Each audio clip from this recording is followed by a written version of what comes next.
Somebody say yeah. Say it again, say yeah. Somebody say yeah for the Rock and Roll Hall of Fame.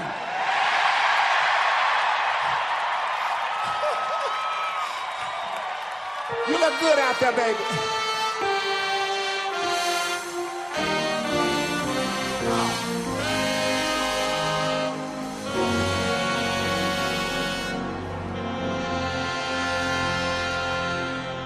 I was born by the river in a little tent. Oh, just like the river I've been running ever since. It's been a long time coming, but I know a change gonna come. Oh, yes it will. Look here. It's been too hard living, and I'm afraid to die. Look here. 'Cause I don't know what's up there beyond the sky. It's been a long, I wish I could come out there where you are, baby. A long time coming, but I know, look at here, a change gonna come. Oh, yes it will. Look at here. Let me say one more thing. I go to the movie and I go downtown. But all I can hear is somebody keep telling me, oh boy, don't hang around. It's been a long.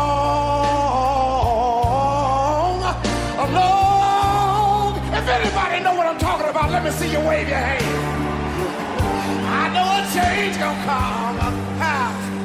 And oh, yes it will. But I've got to take my time and say this, look. Then I go to my brother. Yes, sir. And I tell him, I said, brother, help me please.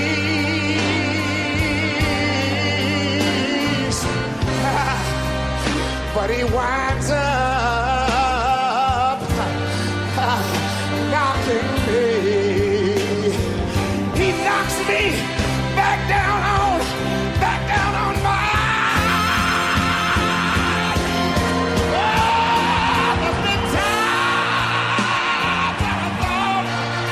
somebody say yeah. I can last long. I know I'm able. I'm able to carry on. It's been a long, good God Almighty, a long time coming, but I know a change gonna come. Oh, yes it will. Look at here. One more time, look. But then I go to my brother. Somebody take your hand back and forth like this. Everybody. You sitting in the first balcony too. Help me, please. All over the auditorium tonight. All over the hallelujah. But he winds up knocking me back down on my knees. Oh, that's the times what I thought I couldn't last for long. No, I know, baby, I'm able.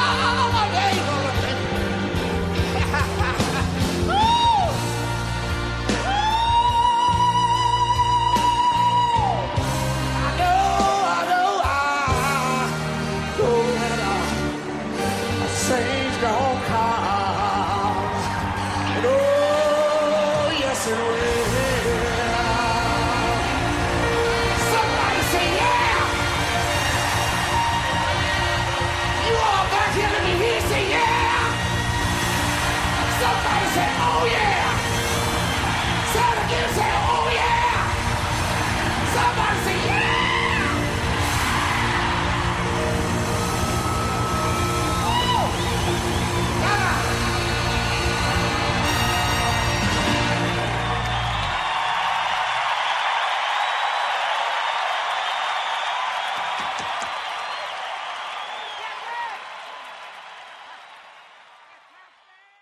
Red and yellow, black and white, we are perfect in His sight. Jesus loves the little children of the world. That means He loves everyone on this earth, and He made us all equal. Children are born to love, not hate, so why teach them to hate? Children are born to see people, not their color. We are just born different with the different pigments of our skin. So don't teach your children to be racist. Good evening, everyone, and welcome to the Smoking Glass Hour with Bear and Glass. We are honored to have you as a guest tonight and want to thank each of you for your faithful support. Without further delay, allow me to introduce to you Mr. Baron Glass. Mr. Glass, take it away. Good afternoon. Welcome to the Smoking Glass Hour with Baron Glass on WMAD 24-hour global radio. Today we're talking once again local politics. And we all know how politics goes. But before I get into the show, that commercial that you just heard, that commercial is created by two little girls out of Monticello, Arkansas, Miss Morgan Castles and Miss Lulu Castles. They created that show by themselves, and they wanted to make sure that it was heard. It's the first time that it's been played since they made the commercial. They actually did the commercial themselves. And what we want to do is make sure that everybody that's out there understand that, what we're trying to do is make sure that we're doing everything that we can do to help these little kids. Because what we want to do is make sure that we bring kids inside of what's going on from a positive note. And we also want to make sure that the things that we do, they're done decent and in order. We're going to be joined tonight, just a little while later in the show, by Pastor A.F. Riggins, senior pastor, founder of Real Life Church out of Houston, Texas. He's a history teacher, so he's going to join me tonight, and we're going to talk a little bit about local politics. Now, once again, I have a question. Are you tired of the same old lies by the same old media outlets? And we all know that the media out there controls just about everything it is that we have going on. And I also want to say, before we go into the broadcast, I want to send a shout out to one of our hometown guys working out in Hollywood, California, CBS television studio, Mr. Douglas Robinson. So, Doug, appreciate you tuning in way from the West Coast. I hope that everything is going okay out there for you. Also, we want to send out prayers. We want to send out many prayers to Charleston, South Carolina. Why? Because we know that Charleston, South Carolina has got a lot of things that's going on. They have a lot of stuff that they're actually dealing with right now. And we want to make sure that everything out there is going the way that it should. And all that people are asking is justice. We want to try to stay away from the speculation. I know right now a lot of emotions and things are involved, but let's make sure that we go strictly for justice. Not justice for some, but justice for all. Also, we got an announcement. I believe the Caldwell Parish Police Jury, they just met. I'm not sure if the meeting is over with, but tonight, which is the first Thursday after the 15th, is their meeting. Also, we want to make sure that we mention the clerk of court candidates, Miss Dina Domain, Mr. Greg Richardson, Miss Cherie Cox, Miss Lauren Young, and Mr. David May. Candidates that's running for sheriff, we have Mr. Clay Bennett, we have Mr. Mitch Bratton, we have Mr. Courtney Dunn, we have Mr. Hank Balls, and we have Mr. David Crane. Running, I believe, for re-election for 32nd District State Senator, Senator Neil Reiser. And we are in the process of bringing Senator Reiser on to talk about the most recent legislative session that they just had. Also, I believe Cleve Womack is going to be running for state representative. We also have the Police Jury District 1, 2, 3, 4, 5, 6, and 7 that's out there that's up for re-election, along with the governor's race, lieutenant governor, commissioner of agriculture, so forth and so on. So we want to make sure that everybody is aware that the election is October the 24th. So we want to make sure that we continue to put out this information. Another announcement we have tonight is Louisiana Gumbo News is a local political newspaper that is serving 7 parishes: Concordia, Catahoula, Caldwell, Franklin, Madison, Ouachita, and Richland Parish. They have been in business for 2 years and are stirring the pot of politics, like their motto suggests. If any politicians are interested in taking out a page or a half page, you can contact them at 318-537 0551. We assure you that this paper will cover your parish. We are now working on July issues, so call them now. Thank you for your time. That's from Enoch Davis, the publisher of Louisiana Gumbo News. So again, we want to make sure that those candidates that are out there listening, I know that at least 2 or 3 of them that are out there listening. If they're not, shame on you, because we're going to be talking about local politics by a history teacher that graduated from the University of Louisiana at Monroe. At the time, it was Northeast Louisiana University. Again, I have a question for you. Are you tired of the same old lies by the same old media outlets? Do you live in a geographical area where there's no political discussion worthwhile listening to? Well, guess what? I am here to inform you that the Smoking Glass Hour with Baron Glass is on the move in 2015, providing a progressive conversation with a diverse group of people who are trying to make a difference. So I'm going to ask that you please join the conversation, and please tell a neighbor and tell a friend, tell your family, tell your colleagues about the Smoking Glass Hour, talking local and state politics. Again, we also want to make sure that everybody understands that it is important. You can download the app or listen live on your computer, your smartphone, or your tablet by going to www.thesmokingglasshour.com. You can click on the link and you can be a part of the progressive movement. Also, if you want to live chat with us, you can go right there on that website and you can look right to the right-hand side in the black encryption, and you'll see the chat button, and you can chat live with us if you got a question, a comment, concern, so forth and so on. So here's what we're going to do. As the decades, we're going to talk tonight about politics in the 60s versus politics in 2015.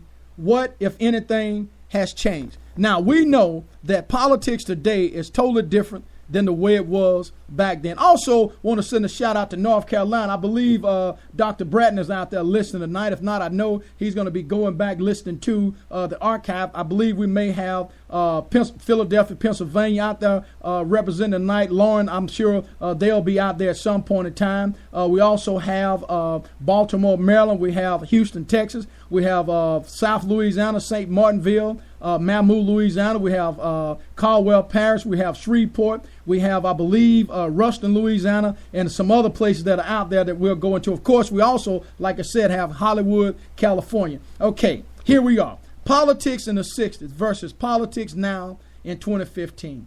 As the decades of the 60s began, we know in the United States they had the highest mass standards of living in the world at that point in time.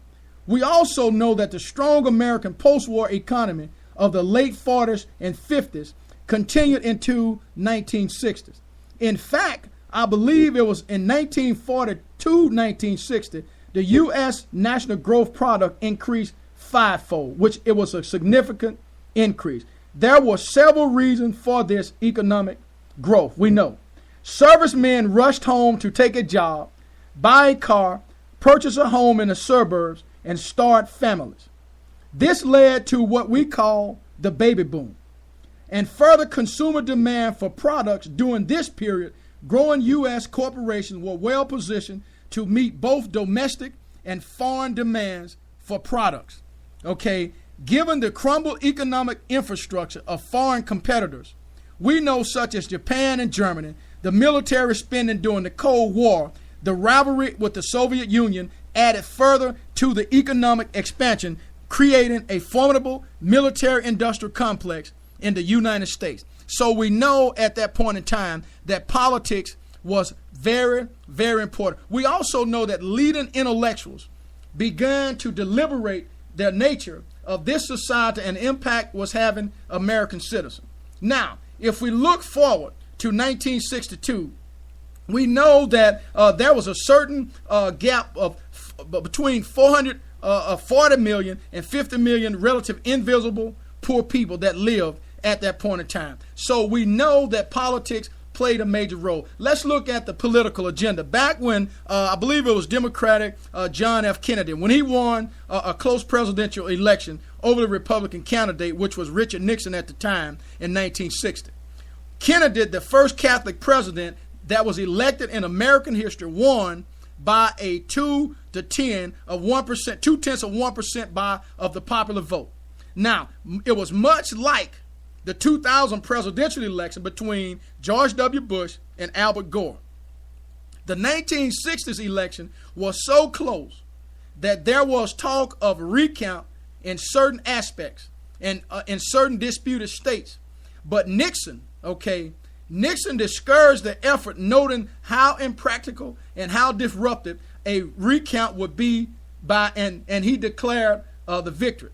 Now, he said, no one steals the presidency of the United States. So that is debatable because we know back in 2000, some feel that the election was selected, and some people feel that there was an election. So that is still up for debate. Now, Kennedy was often criticized for his wealthy father's heavy financial backing of his political campaign. Now, showing a sense of humor, doing all of those speeches, he made mockery out of certain things. Now, he said something like, I'll be damned if I'm going to pay for a landslide. So what we're doing is we're trying to make sure that we draw a comparison between politics back in the 60s, headed on to the 70s, the 80s, the 90s, 2000, here we are now, 2015. We know that we're dealing with Citizen United, which corporations are now people. So what I'm going to do right now, I believe Pastor A.F. Riggins, senior pastor, founder, Real Life Church out of Houston, Texas, is out there. Pastor Riggins, good afternoon. How are you doing? Good afternoon, Barry. Guys, glad to be on tonight.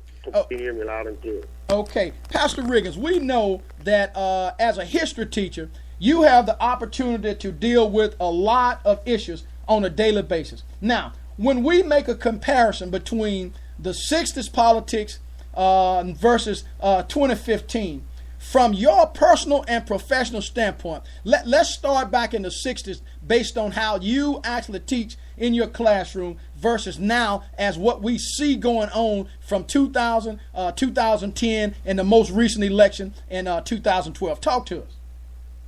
Yes, sir. Ben, I'm glad to have this opportunity to share with your audience, and you've already begun to touch on some of the points that I hope I can elaborate on. First of all, you touched on the point about Nixon saying that the election could not be stolen. He did not think that the election could be stolen, so he didn't want the recount. However, if you fast forward to 1972, the reason why that he won in the biggest landslide of all elections is because we later found out with Watergate scandal that they had actually bugged the Democratic headquarters, which is Watergate, is the name of the hotel, and from the information they were gleaming from that convention, Democratic National Convention, is how they were able to stay one step ahead of the Democrats in that election and have the biggest landslide, and then he had to ultimately resign for the cover-up. And so, if in the truest sense, that election was stolen, which he could not keep.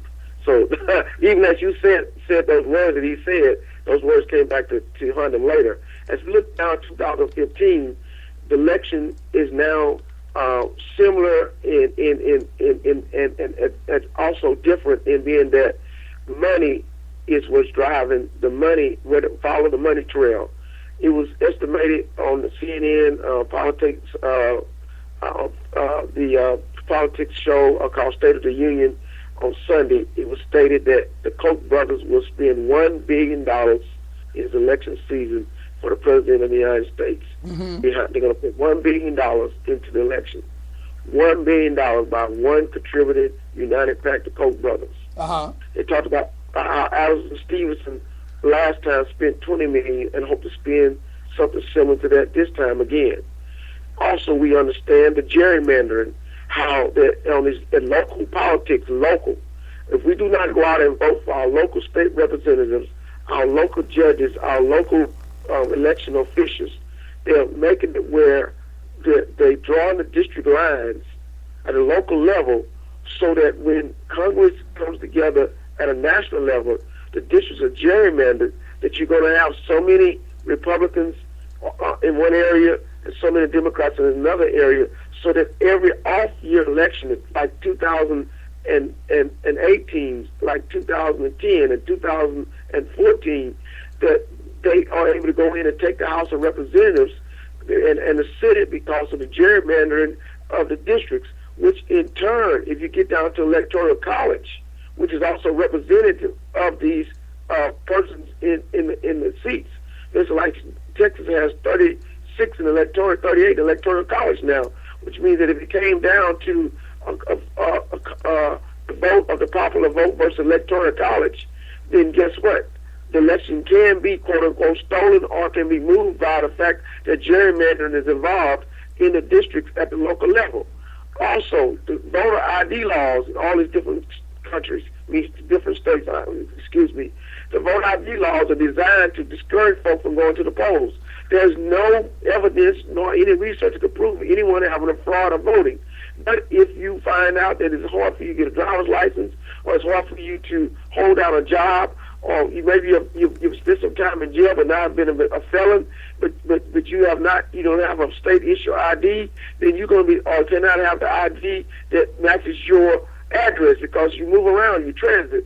You had an apartment complex 2 years ago when you got your driver's license. Now you're in a new apartment complex and your voting ID card does not match your driver's license. You may be thrown away at the polls, so you can't vote. So these are designed for the communities to try to keep the communities from coming out en masse to vote. So all these issues are involved in our local politics, even it reaches into the state at a national level. Okay, Pastor Riggins, let me ask you this, and you draw an excellent parallel. Okay, now when we talk about gerrymandered drawn districts, is that one reason why those who are on the local level, because we know all politics is local, we know that. So is that one of the another major reason why individuals of all races and all nationalities, because what we're talking about is in including everybody to get out there and vote. So having said that, is that one main reason why individuals need to get out and know who their local police, juror, city council, alderman, or whatever case may be, their locally elected officials? Is that one of the reasons why, would you suggest? Yes, sir. We need to know every local position, every local public servant, and even the election officials themselves. I'll give you an example. Here in the suburb of Houston, where I live at now, I grew up in Louisiana, in Benton, Louisiana, small in Calcasieu Parish. I attended Northeast Louisiana University, as you have stated. I now live in Texas. Here in this suburb, a couple elections ago, the 2010 elections, I believe, they strategically moved the polls. So if you did not do early voting, you can do early voting anywhere. But on the day of the actual voting day, they moved the polls. Election officials moved the polls that you had to go looking, scavenger hunt to find the polls. And literally, I got off from work, and by the time I found the poll, it was 6:58. Because I went to where the poll was supposed to be at 6 o'clock, and then it took me about another 50 minutes to find the poll. And when I walk up to the door, the man said to me at the door, "It's 7 o'clock, you can't come in." I said, "Sir, my watch says 6:58. He said, "I run this election, you cannot come in this door."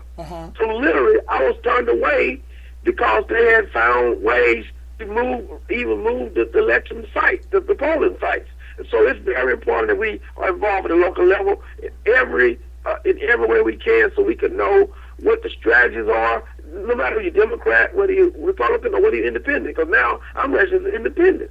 Because some things I do not like in the Republican Party as far as their politics, but some things I don't like in the Democratic Party as far as their procedures. And so I registered independent, so I can try to have the best of both worlds in the primary, and then vote my own conscience on a national election day. I'm not trying to suggest what party you should be in, but as you say, everyone ought to have an opportunity to be involved. So whether you're Democratic, whether you're Republican, whether you're independent, Green Party, no party, we ought to at least be able to know what's going on in politics at the local level, so that we'll be able to translate it to the state level and a national level. Right, and I'll tell you, Pastor Riggins, that is an excellent point. And I'll draw this again. Now, I talk, and I'm almost certain you do, on a daily basis.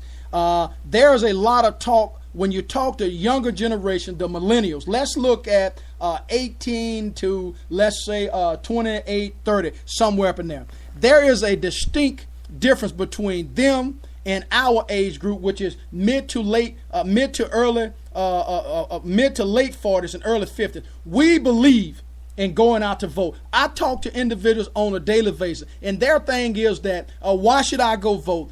There's nothing going to take place. It's not going to change anything. As an instructor inside the classroom, from an education standpoint, as a leader in the community, and as a minister and a child of God, what would you like to address regarding that information and talk directly to a voter that's out there now who may be saying, well, I'm not going to go and vote in the upcoming sheriff race. I'm not going to go and vote in the upcoming police jury race. I'm not going to vote in the next upcoming gubernatorial race, which is in October the 24th. What would you say to them?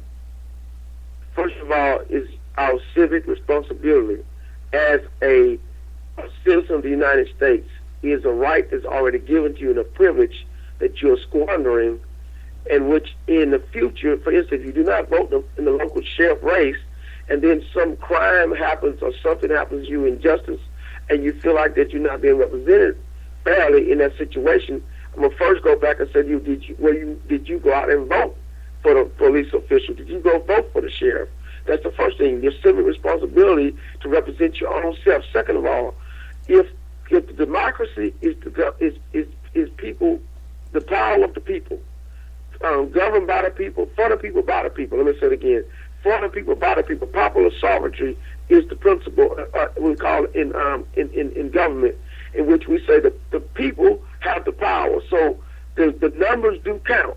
Do you understand that by one vote in the House of Representatives in 1868, that President Andrew Johnson was not called for treason on the impeachment charges because of the radical republicanism, radical Reconstruction, the way he was changed by one vote, which means that one vote counts, even at the highest level. By one vote, we could go through a lot of different scenarios. We can look back in history. So every one vote counts, especially at the local level, because at the local level, you might have, in a race, you might have, let's say, a few thousand people that come out. And then when a person wins that election, he may win the election, she may win the election by 200 votes, or maybe sometimes by 20 votes. And so every one vote counts, and that 20 votes represents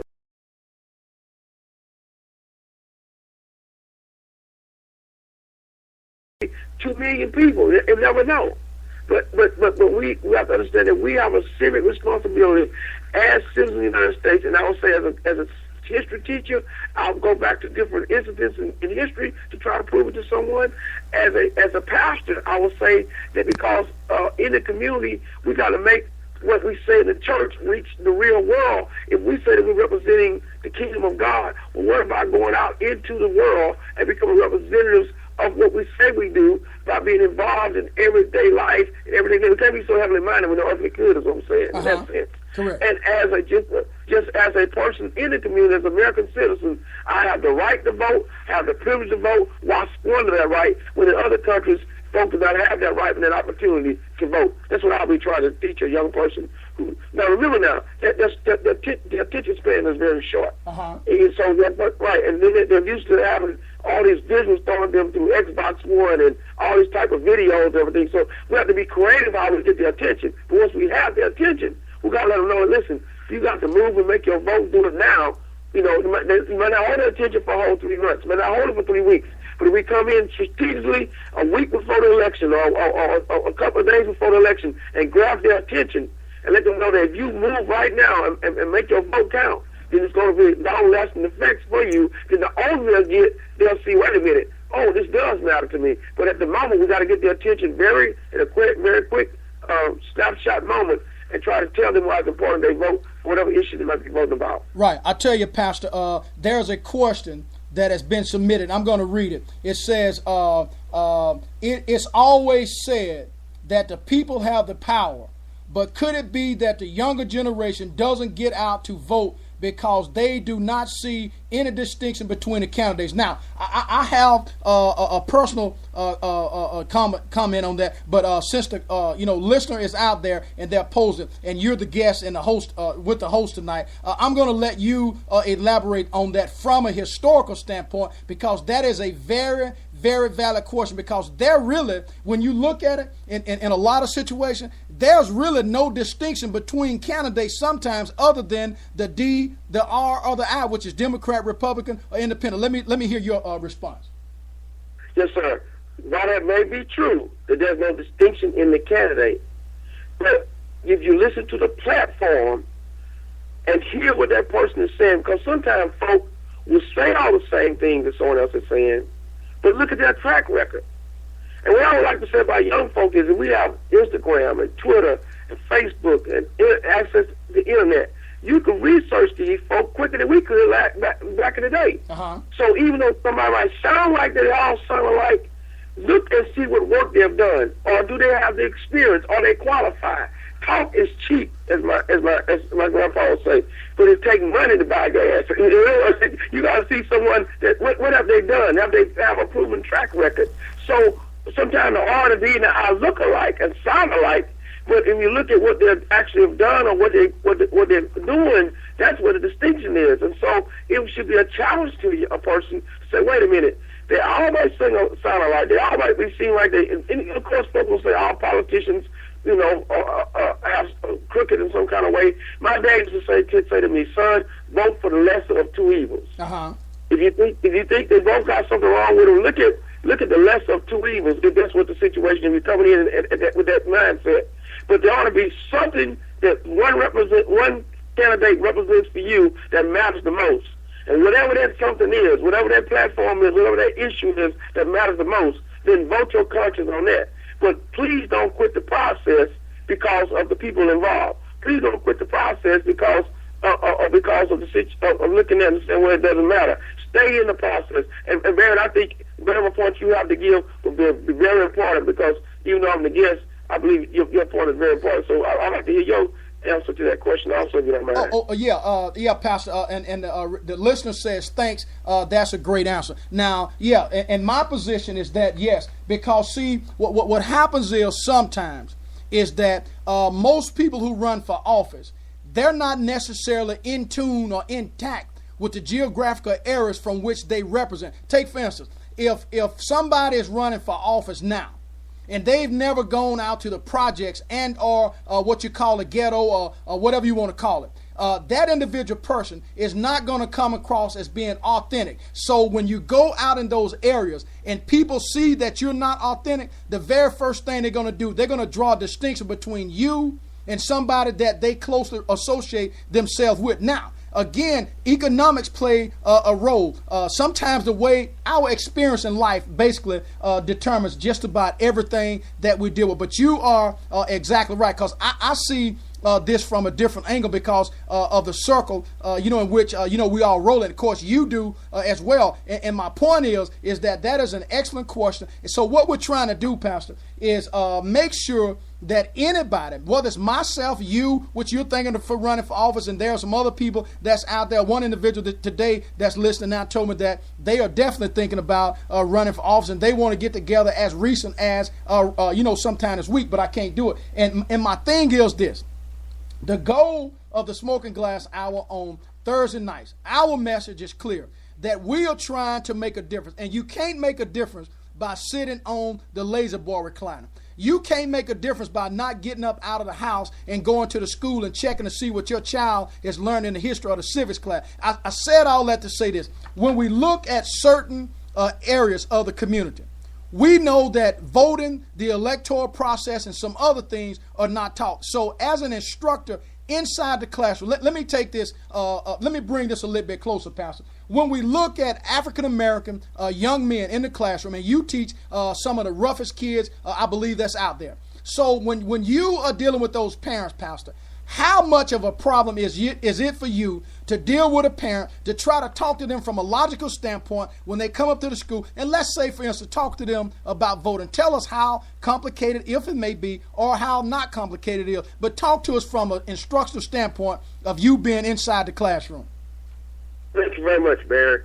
Yeah, what will happen is sometimes the certain rules that they have at school, dress code, some of the disciplinary procedures they have when a kid is in trouble, and a kid may have be actually being singled out because of of their background or the color of their skin, or maybe because they've been labeled hyperactive or ADHD and all this. The parents show up and they have a bunch of complaints. They're upset with the whole system. You know, everybody's a problem. So we're the enemy from the beginning when they walk through the door. And if I have an opportunity to talk with them, I begin to say, are you going to the school board meetings? Do you know what school board member represents your area? Have you talked to the superintendent? How many of you all have decided to come together and petition to change the dress code? How many of y'all have listened to have you read the disciplinary code online or in the handbook we sent home?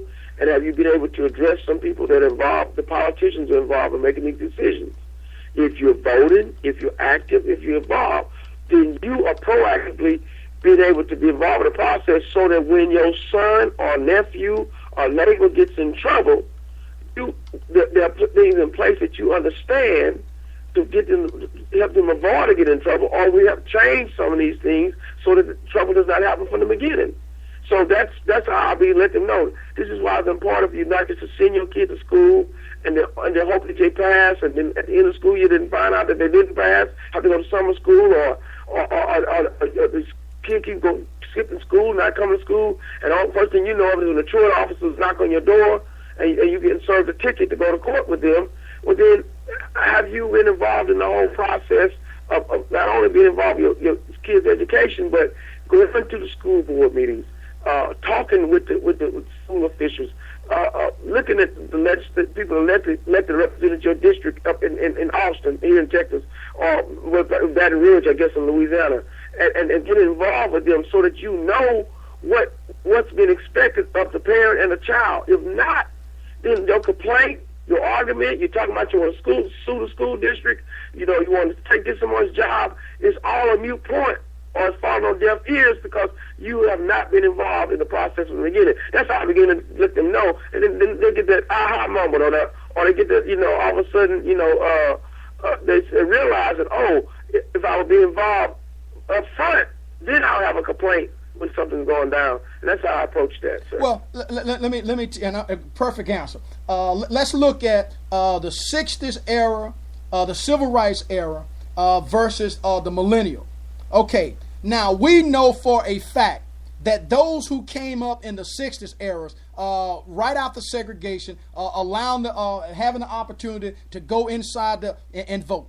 We know that those parents, those grandparents, those great-grandparents, they instilled every value that they could in their kids because they knew that the struggle existed. Okay, let me take you to my point. If we fast forward to those parents who were born in the late 60s, the 70s, the 80s, and even the 90s, how much of a difference is it between them not instilling these values in the kids versus back when the 60s was alive? People took pride in voting. People knew that voting was the only way that they could get things done. They knew the power of the one vote. Nowadays, it seems as if no one in a certain aspect believe that there's power in their one vote, or do they believe that their vote can make a change? So let's make a comparison between those parents back then and the parents now, and what is it that we can do to change that? Because if we don't change this, Pastor, we are headed down a road of self-destruct, which we're already headed toward that way, but we're getting a little bit closer. Yes, sir. Well, I think, first of all, we're taking some things for granted. The reason why the parents in the 60s and the 50s were, especially in the South, was so adamant about voting and took pride in it because they were denied the vote. They were denied the vote. Yes, we had the 15th Amendment in 1865 told us we had the right to vote as citizens of the United States, African Americans. It was not until 1965, 100 years later, that right was realized with the Voting Rights Act. So, like people like my grandfather, I was in high school, 15, 16 years old, coming to him and sitting in his living room trying to talk to him about history and politics is where I am today. Everything I was telling him from the books, he was telling me, son, is wrong. Because what they're writing in the books is not the whole story. And he sat there and was telling me the whole story, what really happened about a lot of things. And I'm arguing with him. My grandmother's smiling and chuckling because I'm trying to go toe-to-toe with him. But all the while I was arguing, he was teaching me. He was taking me to school, showing me that, listen, that that what they're telling you is not true. And you got to go find out for yourself, son, your real history, and this is why you got to be involved in both. And I happen to be born in 1968, October 1968. Dr. King was murdered in April 1968. When I began to realize that I was born the same year he was murdered, I felt like that I have a responsibility to be, I call it the last of the old schools, I call it, because I tell you, you're born in the 70s, then you're in the old school. I tease people like that. But in reality, we were on the cusp of just leaving what we call segregated America, because I was of the first class in my city, which everyone went to school together, African Americans and Anglos, from first grade through 12th grade. I was in the first class that did that. We still sing songs like Old Manny Pickabella Cotton, Old Manny Pickabella Day, or I'm Wishing for the Land of Dixie, the old days are not forgotten. We sing all those kind of songs in the classroom because the books were there for the Anglo kids that was already at the school district, and we were singing those songs as African Americans, like we enjoyed those songs. We didn't know any better. Because I was in that transition mode. Now you have folks born in the 70s, folks born in the 80s and 90s, who when they realized what was going on in the world, they already knew they had to fight the vote. They look around and they become jaded, they become cynical.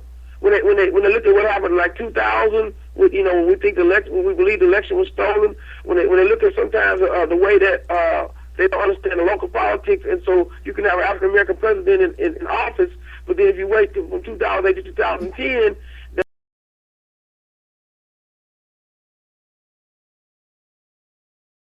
The politics within the politics, how they ran the Senate, how they ran the House of Representatives, they squandered a lot of time. And so then in 2010 came along, then you at the local level, the people the gerrymandering and everything, we got the Republicans have been in ever since.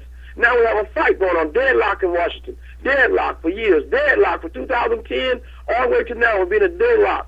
When folks look at that, they say, oh, this thing, I voted for the president, and I thought everything's going to be changed, not knowing that the president only can enforce what the legislature passed. So you need to focus as vigorously in the off years as in the presidential years. But they don't understand that, so they become jaded and cynical and say nothing's going to change anyway. Everybody's going to do what they want to do, and then they get all these weird urban legends. The Illuminati is running everything. There's no such thing as that. See, all that kind of stuff. The Masons is running everything. They just go all kind of crazy stuff like that in their minds, and folks let their wildfire spread. Well, that's the same type of stuff folks do a long time ago. Tell you tales, tell you half truths, tell you some things that get you off what the real story is, and you run and chase all those type of crazy stuff, and not really focus on that. Listen, if I get involved in the process, it takes one of me. For 1 + 1 = 2. Come on. 2 × 2 is 4. 4 × 4 is 16. 6 × 16 is 64. Just do the math. We keep adding up. We can matter. We do count. So don't cop out the process just because you're saying it's just one of me. That's why I think what's different between the 1950s and now, or 60s and now, is that people are jaded and cynical, and they take it for granted what the blood and sweat and tears that was shed, and like the march, the Selma deal. Everybody, see, people get stuff on, they get involved for the limelight. We're going to march for Selma. We're going to march for 50 years of Selma. 50 years of Selma march. Oh, and they singing Glory with Carmen and John Legend. And I want to walk on the bridge. But if you're going to walk on the bridge, but don't go vote, don't go walk. I'd rather you vote and if you can't get to the walk on the bridge, because walking on the bridge don't mean anything. You just got the snapshot, mama, Instagram, got on Facebook. I walked on the bridge. I stopped on the bridge. But when the last time you voted is what I want to know. Come on, don't Pastor. walk on the bridge. You're not going to vote. That's what I'm talking about. Because the bridge was there. That people ran over, killed, run over by horses, beat them and everything, because the people trying to march to get their voting right. And then we want to walk on the bridge and want to sing the song Glory and want to watch the movie Selma and all this kind of stuff, but then you don't want to go vote. That's what the problem is. We have a lot of grandstanding and a lot of stuff in our lives. We grandstand, but there's no substance to it. There's no truth to what we're doing. We're just grandstanding for the moment. That's what I'm getting at. That's the difference between 1950s and 60s and now. And I'll tell you, Pastor, an excellent point to bring me to. Grandstanding for the moment is not working in 2015. Now, I can tell you, Pastor, I have several nice questions that have been submitted. and we're going to have to take these one by one, because I mean that they are coming. I got to come and say, man, Pastor telling it like it is. Okay, thanks for that. That's Montgomery, Louisiana, that's out there listening. Down in Clarence, Louisiana on 71. I know that they're down there flooding and stuff like that. But I appreciate the caller listening in and sending his information in for us. We're doing. He's saying love it. Now here's a question that's submitted from an individual that's out of state. And here it is, Pastor. How do we get past the fish fries and random church visit by candidates to get support from our people? What is it that we can do to ensure that the candidates serve the needs of those who support them? That's the first question. I'll give them both to you at one time, or I'll give them to you two. Let me let you answer the first one the way it is. Okay. Well, let me tell you what we do. First, I'm involved in a union at the school myself. And one of the things we do, if you're going to run for the school board, we're going to sit down. The officers of the association are going to sit down and interview you like you interview for a job. We're going to interview every candidate that's running for that position. And then we decide which one we're going to throw our weight behind based on if they give us the answers, and we can look through and research on what they're saying is going to match what they're going to do. The fish fry and all that kind of stuff is putting a little money in people's pocket. Folks get name recognition and, once again, grandstanding. But who is responsible, besides the media, which is sometimes already bought in somebody's pocket, to do things like what Mr. Glass is doing right now? We need more voice like what Mr. Glass is doing, not only just on a internet radio, but actually in the streets, in which I know he would do it, but other people besides just one or two people to approach these candidates and say, listen, you're going to come over to my church, and we're not going to feed you one piece of fish. We're not going to give you $1 in your pocket. You want to vote, right? Sit down in a town hall meeting and talk to us and tell us, take the hard questions. Don't run from it.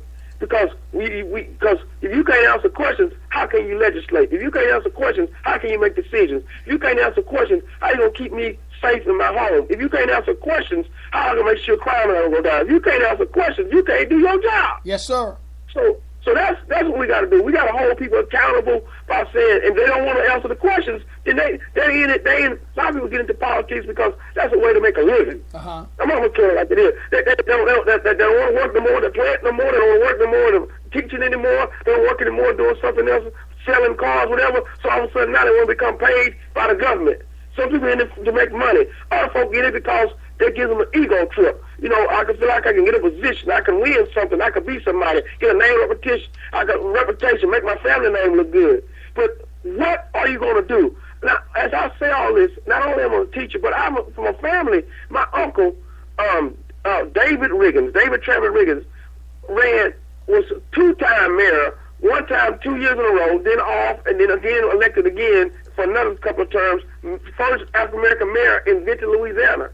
And so I watched him grow that city. Now he works for the contractor for the state down in Baton Rouge, but I watched him grow that city by going in just an everyday, ordinary man that wanted to put his hand to the plow and use his skills and cause that city to go to another level. And so all it takes is, if a person wants a position, if you want to serve, let us question you, let us drill you, let us check you out. Prove yourself, and if you prove worthy what you can do, we're going to be behind you. That's what should happen. Come on, Pastor. I know I'm long-winded with the question. No, sir. Very valid point.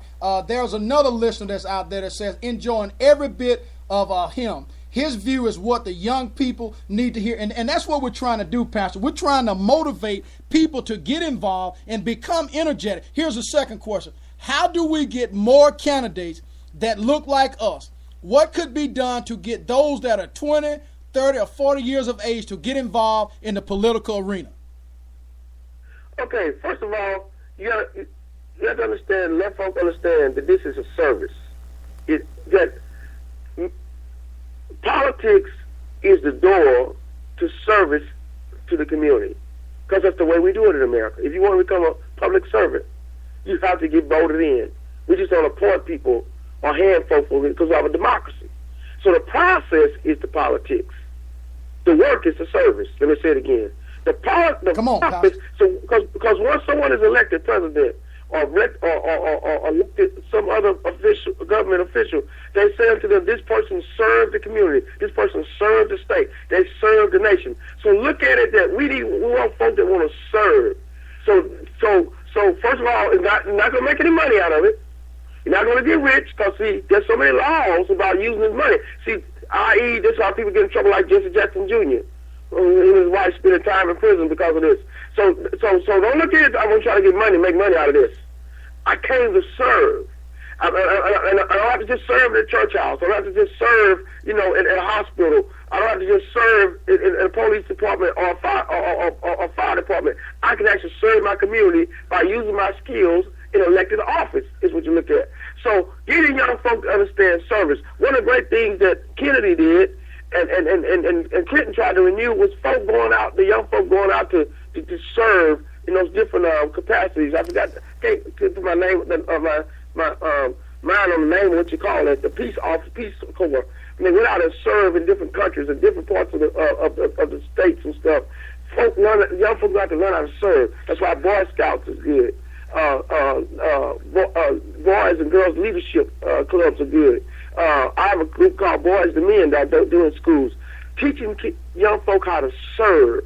That if you serve someone, you become someone. Dr. King's greatest sermon, one of the greatest sermons, I want to be a drum major. Service, who will be the greatest? Is the one who serves. Mm-hmm.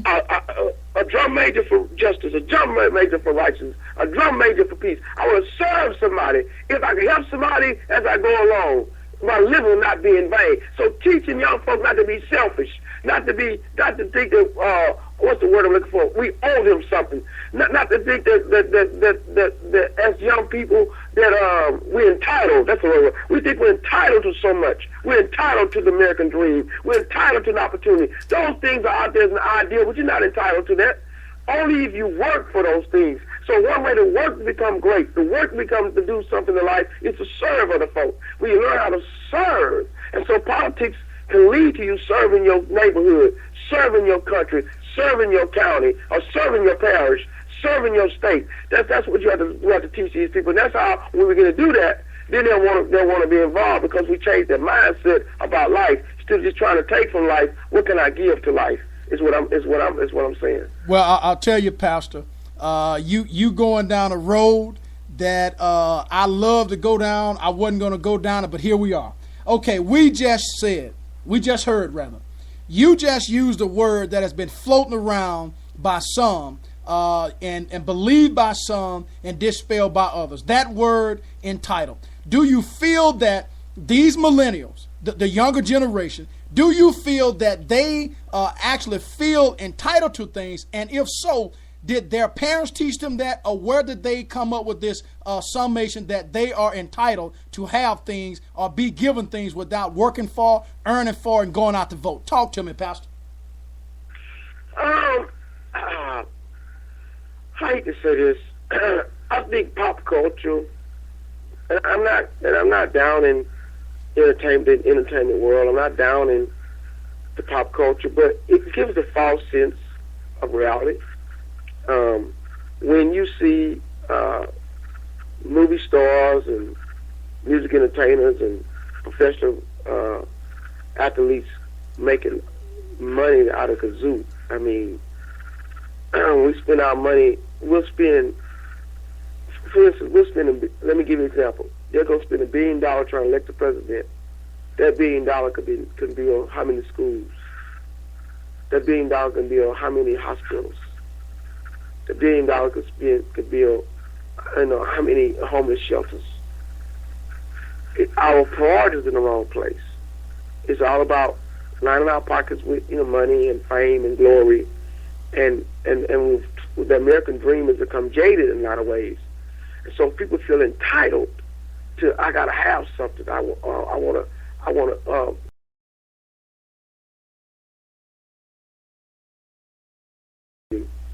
Will not make the kid do homework. Will not come to a parent conference. Will take up for the child when the child acts a fool in school, and still buy them $200 pair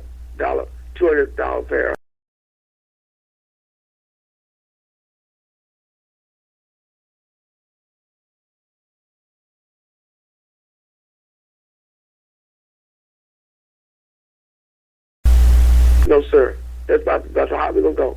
And I wasn't buying them crazy shoes. I was buying them some Jordans and Nike, whatever.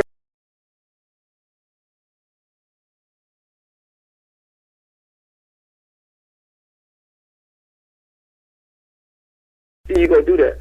How are you going to be sitting in the house on food stamps, government assistance, but buying your kid $200 pair of tennis shoes, and he acting a fool in school making an F? That's the problem. That's the problem. Because what you do is you sell some of those food stamps, or you got to hustle somewhere so you can get that $200 in your pocket to go buy your kids those shoes for them to go to school and cuss out the teacher. That's what the entitlement problem is, sir. Okay, Pastor, you're right on target. We know that communities around the world, around this country in specific, and our local communities, they have problems just like the people. We know that problems are a part of life, okay? And we know that they go together with being alive here in this country. And every community has its own set of problems. They go together with being a part of the community. We know that that's just a fact. Okay, we know that communities, like people, try to solve their own problems, and analyzing those problems help their situation. What is it that individuals in the community, what is it that they can do to talk to those who are running for office and be able to convey their community's problems with a clear message that here are my problems, and if you are running for office, how is it that you can do, what is it that you can do to help me and my community come out of this economic impoverished area, or come out of this area where there are no jobs, there are no industry, everything is dilapidated. How can the community start to engage a conversation with those who are in office and those who are now running for office? Well, first of all, we ought to ask them, we ought to be able to go up to their offices if they're in office, or if they're running for office, call for town hall meetings and say, listen, will you be committed to the community, or will you be committed to those who are going to put the most money into you getting this office?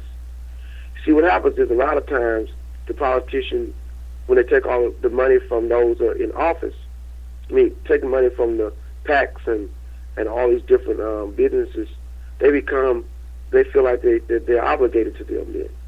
So they're obligated to the big oil companies, they're obligated to the big medical companies or the big pharmaceutical companies.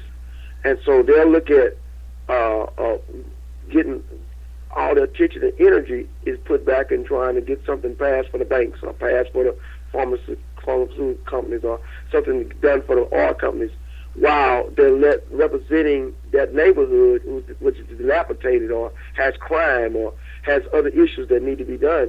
So we need to ask them, how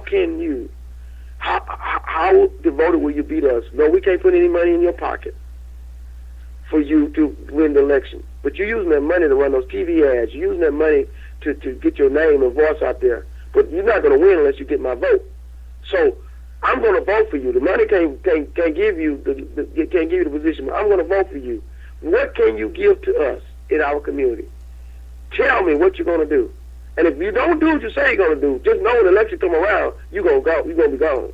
You're not here 2 years, or 3 years, or 4 years. But we're going to let you know that if you don't do what you say you're going to do, we're going to be out here to vote for somebody else next time. We've got to begin to correlate and coalitions, build coalitions that go and challenge folk right where they're at and get in their face. You see, you'll see like Aaron Brockovich and the lead poisoning, or one or two other folk that stood up in their neighborhoods, one person, and kept fighting to got things changed. If one person can do that, well, then what you got 25? What you got the 25-man club for? What you got the 100-man club for? What do you have a group of voters on a block for? If one person can be pushing, well, you get about 10, 15, 20, 100 folks saying, listen, you need to be heard. We will be heard. We got your votes. We can change this community. Then things will be. It might not take apple overnight, because it's years and years of dysfunction, years and years of division that's happened. We can take one step at a time and begin to change the mindset of the community to say we want to engage the politician and let that politician know he's going to be held accountable. But see, when the politician sees us being apathetic, sees us being cynical, we're not going to vote anyway. So then he's not concerned about our issues. But or she's not concerned about our issues. But when we get in their face and say we want to be involved, then we'll make them have to be accountable to us and to the community. So, Pastor Regan, we know this, that very often people wish they could change the way things are without becoming a politician. We know that. One of the disadvantages of becoming a politician is that you become a target for the news media and other criticism that comes with it. Perfection is expected of politicians, which is wrong. As a private citizen, we are given much more leeway by the press. We know that. Let's look at a number of ways that we can influence or become involved. And I'll pose the question to you, and you can tell me yes or no, and you can expound on it if you like. Now, I think you've already said this. We're going to go down the list. Do you feel that attending public meetings is a yes or a no? Yes. Okay. And attending public meetings, what message does that send to those who are elected from those who are not elected as a private citizen? What message do they send them when they show up at a meeting? It shows the people that are elected that we're paying attention. Let me give you an example. When I started my first pastor there in the town of Brenham, Texas, when I got there, we found out there was not a Martin Luther King Jr. holiday.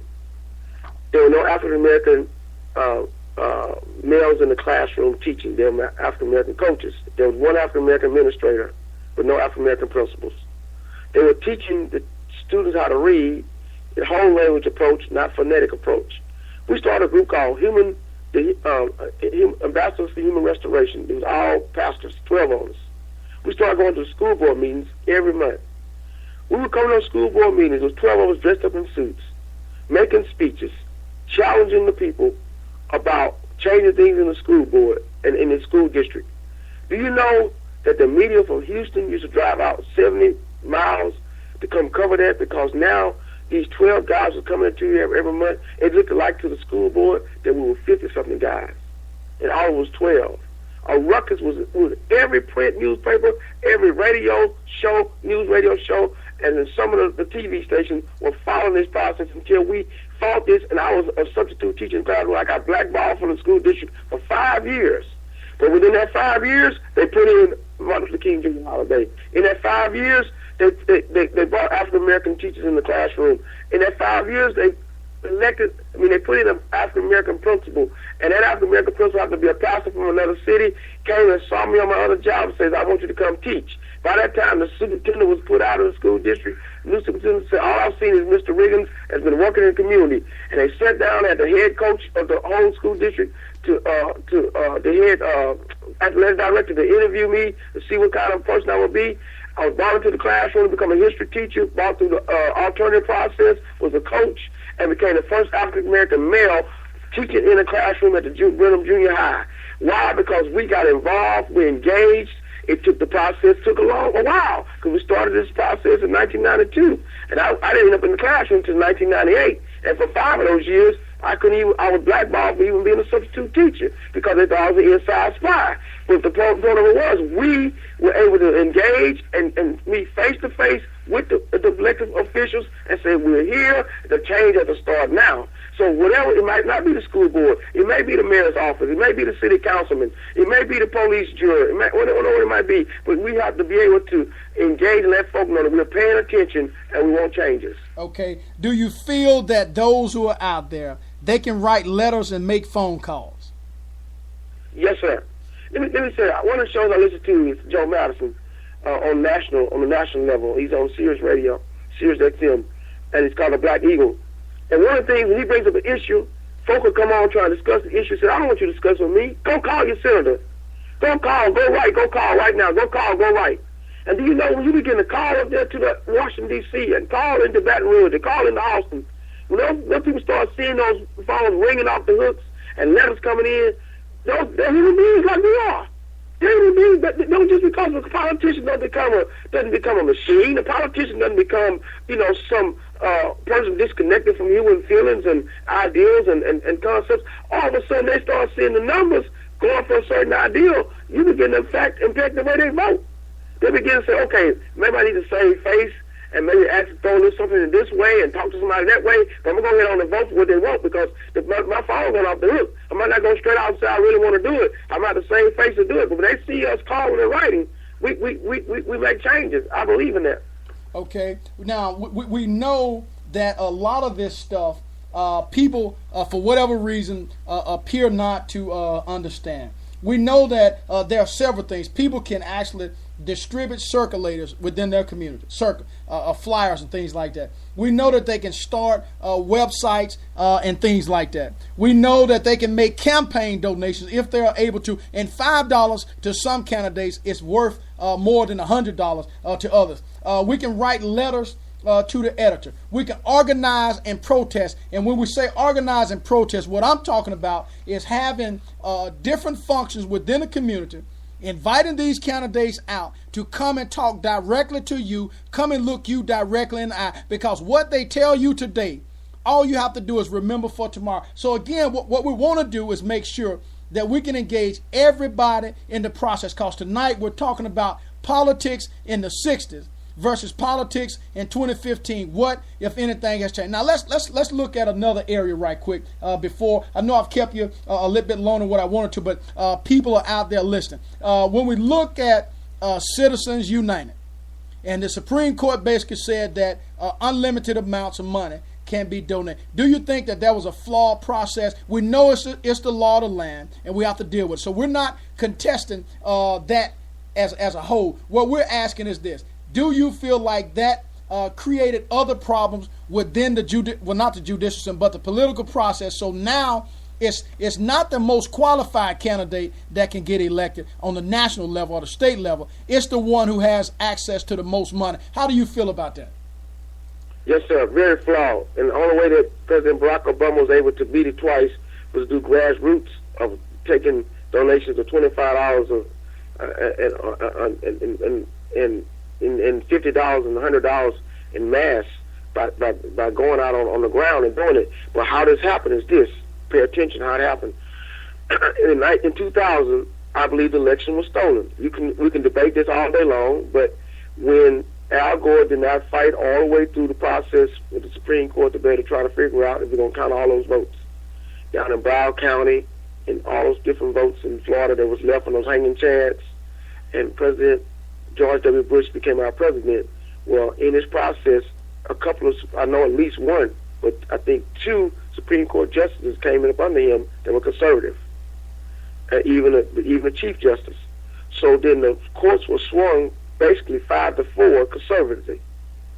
So that was implications that when that case got to the Supreme Court, if Al Gore had put in those that were serving the Supreme Court, that they would have turned down that and would have rejected that Citizens United cause. See, so as you see the progression, how we end up with a president that people can elect, appoint people to the Supreme Court that thinks the way he's thinking. So then those people get on the Supreme Court, then when something comes up that's going to favor, because it favors big money, it favors big business, it favors the Koch brothers, it favors people like that. So then those guys say, okay, yes, we'll accept this Citizens United deal. So now we're fighting. The only way you can fight that type of money is to be grassroots. Because you see, on the grassroots level, you got to continue. The numbers will out give. In other words, that's how. But that we don't have so many candidates like President Barack Obama who put in the work, who will work that hard and put together a machine to be grassroots. And so when you don't put in a machine to put the grassroots in like that, then you're going to be up against the big money. And like you said, the election is being bought by the money because they're going to buy the media, they're going to buy the space, the time, they're going to have the ones to put out, get on the ground. But the only way you can fight that now is grassroots. And then hopefully get enough of presidents to come in and we're not looking for someone to die, but people, the way that you get off the Supreme Court is when someone does die. So when there's a death or two on the Supreme Court in the future, we then can swing the court back, the pendulum back the other way to away from conservatism, and then we can maybe look at someone presenting a law that can try to rescind that Citizens United law. So that all has implications for what happened in 2000. That is a downdraft of all that as I look at it. Well, Pastor, one other question, then I'll let you resume back to your night. We have local elections that are coming up October the 24th, as I stated from the outset. As an individual who is neutral, what is it that you'd like to say to those who have to vote in the upcoming election and those who are actually running for office? Tie the two into one with both of the comments. Okay, those who have to vote and those who are running for office, both of them. If you're a new person running for office, I want to say this. Please run for the right reasons. Please want to serve your community. Please want to serve your city. Please want to serve your parish or your county. Please want to serve your state. Please want to serve your nation. Please run for the right reasons. Now, me, since asking you as one citizen may fall on deaf ears, but I want to challenge your mind and challenge your heart and your motives to please want to serve. For those folks that are new, turning 18 years old, or in your early 20s, never voted before, or maybe in your 40s, and you've been cynical about the whole process, please, let me say again, want to serve your country. Please want to serve your community. Please want to serve your county. Please want to serve your parish. Why? Because when you go out and vote, that is an act of service, an act of privilege, and a right as a citizen. That, listen, your voice is being heard.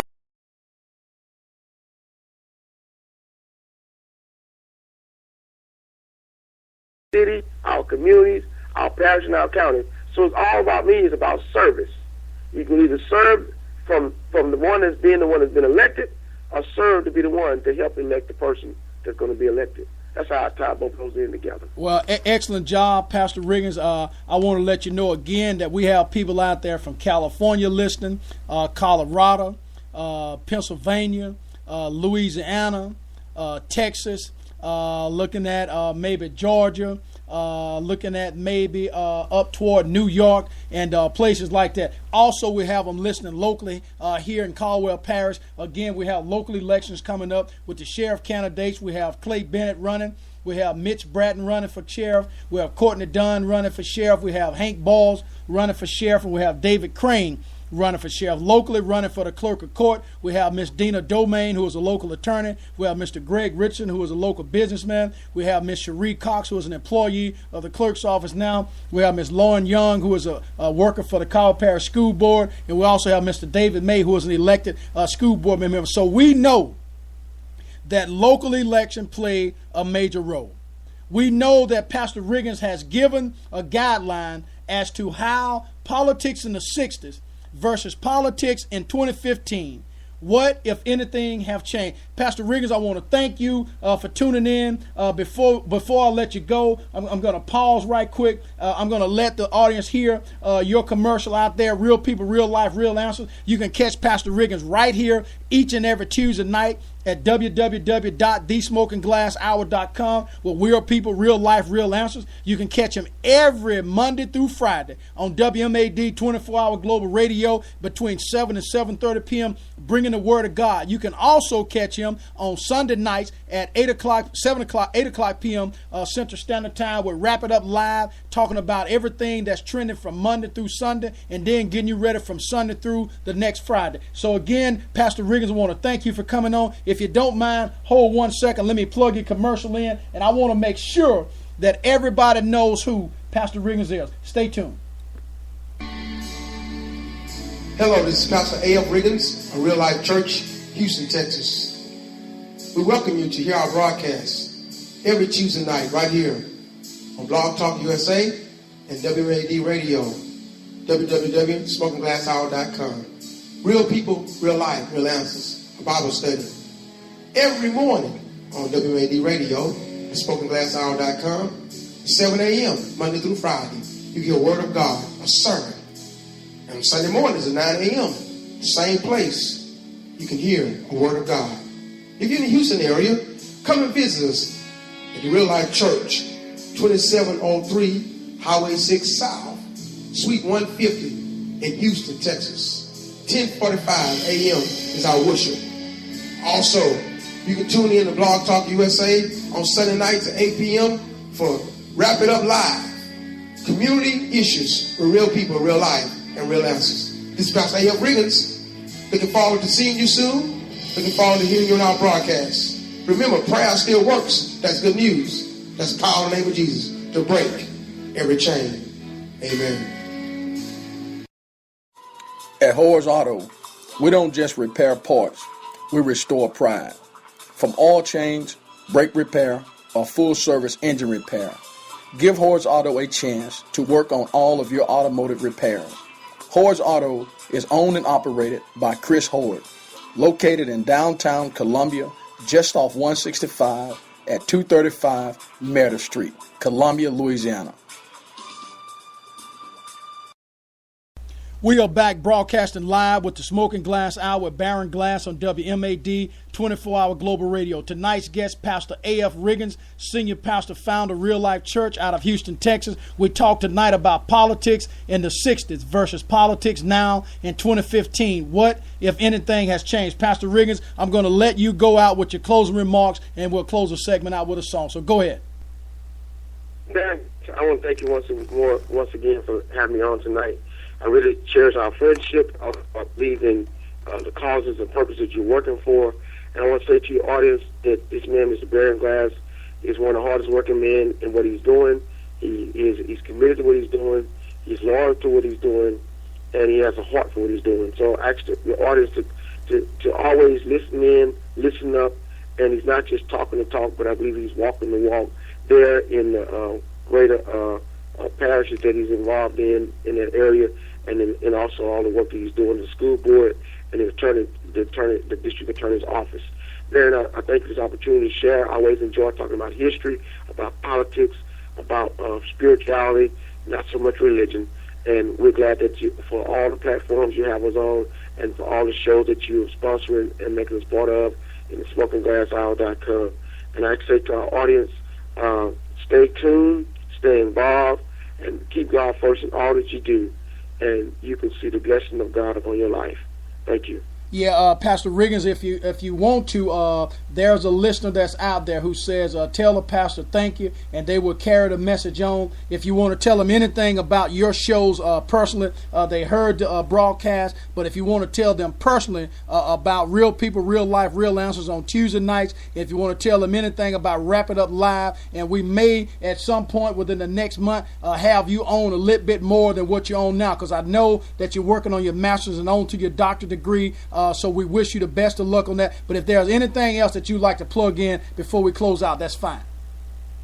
Well, Baron, I want to we're on every Tuesday night. We always have a Bible study. We take the Word of God. We take it verse by verse, chapter by chapter. And we break down the Word of God. We did a whole 5 months on the book of Revelation at one point by the request of Mr. Glass and the engineer, Mr. Linda Thomas. And so we'll take different topics on Tuesday night, and we study the Word of God. You're welcome to join in. On Sunday nights, we try to do a program similar to this, but we try to make a Sunday morning reach Monday morning.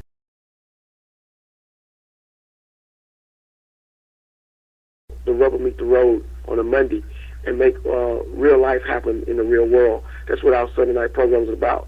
And we're so glad that every morning at 7 o'clock a.m., our sermons when we preach there at Real Life, here at Real Life Church in Houston, Texas, are being played on that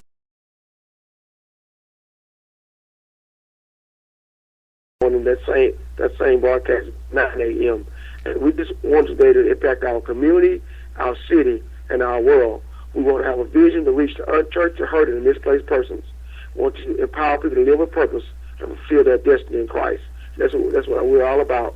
And we're glad to be part of the SmokingGlassHour.com, WMAD Radio, and all the things that Mr. Baron Glass is doing.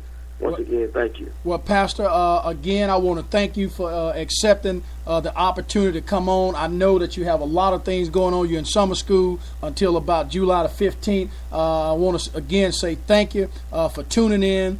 Thank you for doing a very well job in orating your message. And I hope that the message that has been spoken of tonight, that whether it's a candidate, whether it's an individual voter, that they can take something that you've said and apply to their everyday personal life. And again, you have been listening to Pastor A.F. Riggins, Senior Pastor, founder, Real Life Church out of Houston, Texas, tonight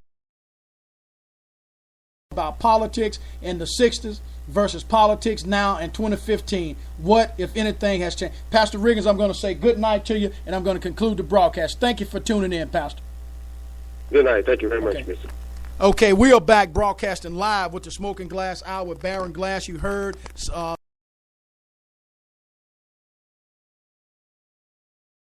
again, we're talking local politics tonight, and what we're going to do before we close it out, we're going to say once again that those local candidates that are out there running for office, we have Miss Dina Domain running for clerk of court. We have Mr. Greg Richardson. We have Miss Cherie Cox. We have Miss Lauren Young, and we have Mr. David May. Running for sheriff, we have Mr. Clay Bennett, Mr. Mitch Bratton, Mr. Courtney Dunn, Mr. Hank Balls, and Mr. David Crane. Also, we have running for state senator, I believe, for re-election will be Senator Neil Risen. We're in the process. We've already worked it out with his office. We're waiting to bring Neil on and talk about the upcoming, the most recent the most recent legislative session, rather. I'm getting a little tongue-tied here, and we're going to bring him in so he can talk directly to everybody that's out there who's listening. We want to say thanks to all of those listeners who are out there who've been listening to the Smoking Glass Hour almost each and every night that we've been broadcasting. Again, we want to say thank you because we know that everything is going on that should be, and we want to make sure that everybody understands the role of local politics. It is important. We know that the Speaker of the House at one time was responsible for saying that all politics is local. Again, you can catch the Smoking Glass Hour at Facebook. You can catch us at Twitter. You can catch us at Instagram, at whatever you want to call it. You can catch us at Pinterest. You can catch us at Google+. You can catch us at WordPress. If you have a student, a young kid that's out there who's making a difference in the community, please let us know. We will be glad to profile them. We'll make sure that their name is out there. I want to thank Miss Lauren and Lulu Morgan from Monticello, Arkansas, for the nice commercial that they did for us. We want to thank all the businesses that have entrusted us to run a commercial. Main Street Seafood, for those candidates who are out there. We have a wonderful package. 4 months for the price of 3. You can't beat that. And we're talking about a lot of commercials that can be ran for 24 hours a day, 7 days a week, even during the live broadcast. So you guys, I don't know what your finances looking like, and I don't really have a say-so on that, but we're going to offer you the packet, and we hope that you accept, because I'm talking to people on a daily basis. I have messages that's being sent now, but the messages right now, they're not appropriate. They are basically regarding different candidates and things like that, what the candidates, a platform and stuff like that is. So I try to give them enough information as possible. I don't want to be tied or associated with supporting any candidate. The candidate I'm going to support will be known when I go behind the voting booth and vote. So again, for those who are out there listening, thank you for tuning in. The Smoking Glass Hour with Baron Glass is on the move in 2015. Once again, our message is clear that we are trying to make a difference in every community that's out there, because remember, some of the time you don't have the opportunity to listen to live broadcast. I want to thank our guests out there in Pennsylvania, Pittsburgh, out there in Hollywood, California, and all those other states outside of the great state of Louisiana. Again, we want to say thanks to those who have sent up prayers for the people out in Charleston, South Carolina. Remember, regardless as to what has happened, the good Lord is able to change. All things are possible through him. Now, I can talk about God on my own particular program, and nobody can stop me from that, because I am a believer, and I will always put him first, because without him, I cannot do nothing. Without him, I would not have the strength that I have. So again, you've been listening to the Smoking Glass Hour with Baron Glass on WMAD 24-hour global radio. For those who are in South Louisiana, my listeners, I'm going to close this segment out with some of the boss. Keith Franks, please don't forget about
gonna take you back, y'all. Yeah, Jim.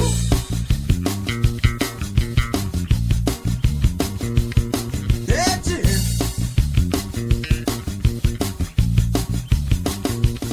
Yeah, George. Do it, George. Do it now. Yeah, you're right. Oh, darling, I'm so lonely without you. And I can't sleep at night, always thinking about you. Oh, darling, please let me come back home. 'Cause your love means so much to me, baby, and I just can't stay away too long. Yeah, toi.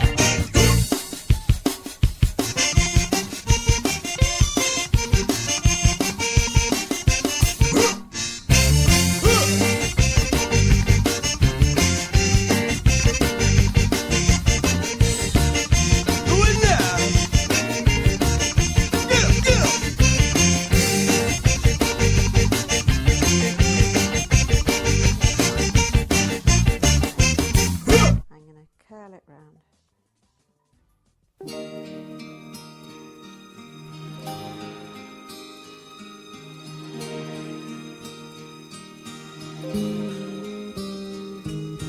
Whisper to me softly, breathe words upon my skin.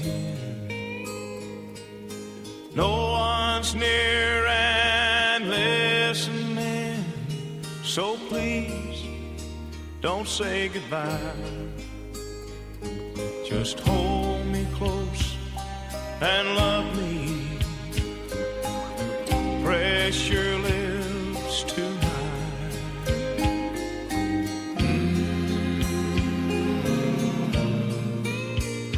Feels so right. Feels so right.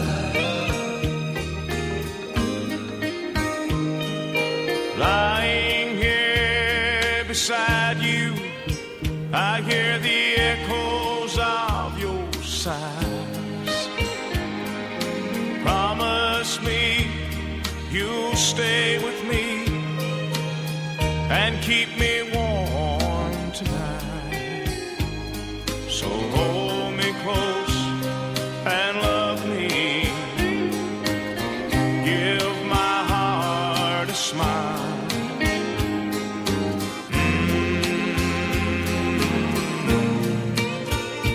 Feels so right.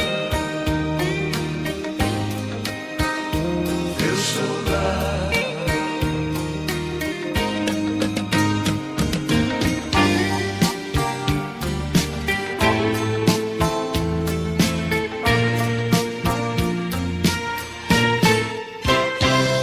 Your body feels so gentle, and my passion rises high. You're loving me so easy. Your wish is my command. Just hold me close and love me. Tell me it won't end.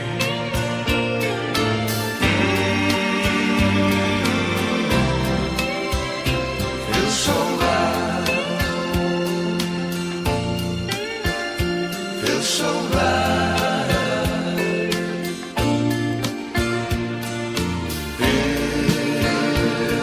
Feels so right.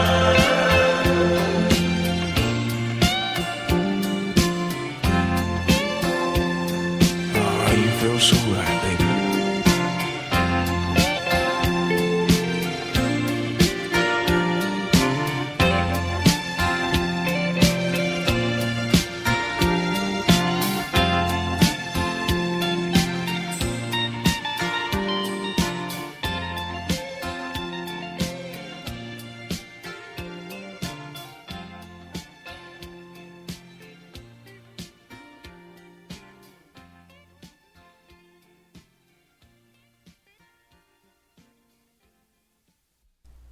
Thank you for tuning in to tonight's broadcast, Politics in the 60s versus Politics Now in 2015.